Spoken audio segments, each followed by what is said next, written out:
the echo in the walls.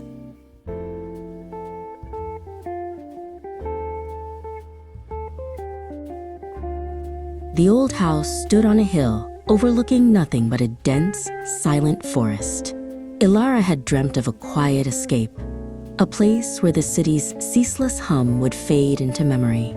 As she stepped out of the car, a chill wind swept through the overgrown garden, rustling the skeletal branches of ancient trees. A shiver, not entirely from the cold, traced its way down her spine. This was it, her new beginning. Inside, the air was thick with the scent of dust and forgotten memories. Each floorboard groaned a protest under her weight, and the silence was so profound it felt like a presence. Ilara walked through the empty rooms, trying to imagine her life unfolding here, trying to banish the lingering sense of unease that clung to the shadows.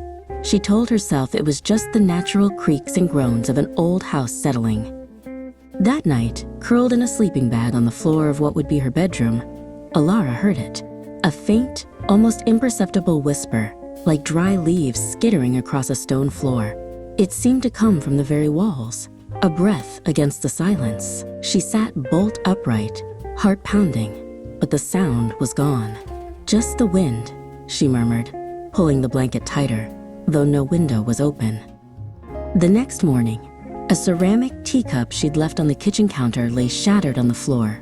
There was no sign of how it had fallen, no tremor, no gust of wind. A cold knot tightened in Ilara's stomach. She cleaned it up, her hands trembling slightly, trying to rationalize it as a clumsy mistake she couldn't recall. But the whispers returned that evening, a little clearer this time, a low, sibilant sound that seemed to coil around her. She started to feel watched, a prickling sensation on the back of her neck, even when she was alone in a room. The whispers were no longer just sounds. They seemed to form fragments of words, too indistinct to grasp, yet undeniably there.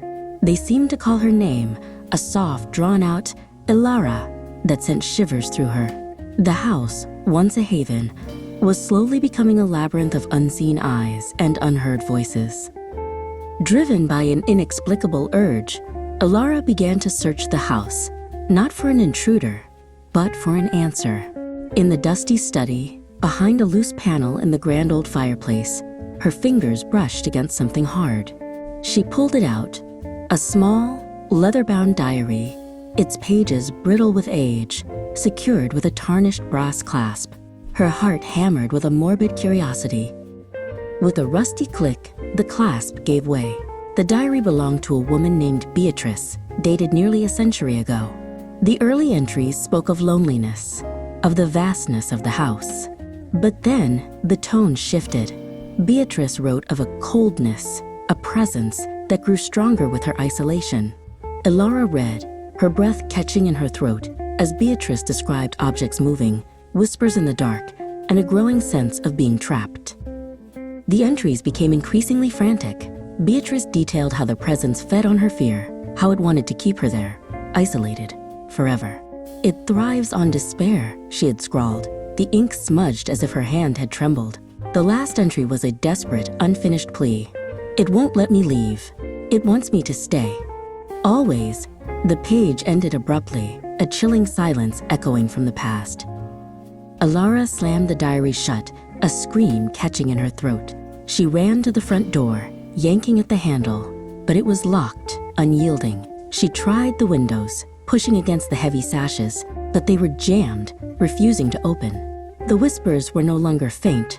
They were a cacophony of mocking voices, swirling around her, pressing in from every direction. The house was alive, and it was laughing. She stumbled back, collapsing against the cold wall, her breath coming in ragged gasps. The whispers coalesced into a single, suffocating presence, a cold dread that seeped into her very bones. She was trapped, just like Beatrice, a new captive in this ancient, malevolent cage. The house had found its new occupant, and it would never let her go. The silence returned, but now it was a heavy, suffocating blanket, promising an eternity of fear.